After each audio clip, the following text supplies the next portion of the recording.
કે સીધો સોમનાથ પૂગી ગયો તો? જમીન માર્ગે જ આવ્યો તો ને? તો કોકે મદદ તો કરી હશે ને? આપણો સમાજ આપણા હિન્દુ એક નથી. એને એક કરવા માટે આ હિન્દુ સંમેલન રાખવા પડે છે.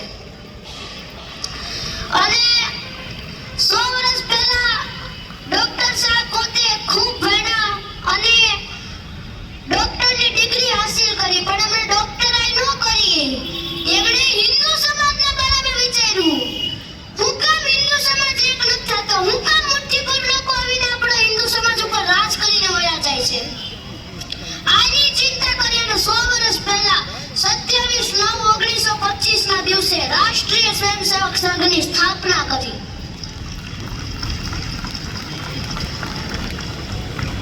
અને તમે એનું વટવૃક્ષ જોઈ રહ્યા છો આજે. અને તમને ગૌરવ લેવા જેવી વાત કહું, આપણે વર્ષો પહેલા યોગ કરતા તો આપણે ઉપર બધા હસતા, આ હું ઊંધા સીધા થાય. પણ આપણે ગૌરવ લેવા જેવી વાત છે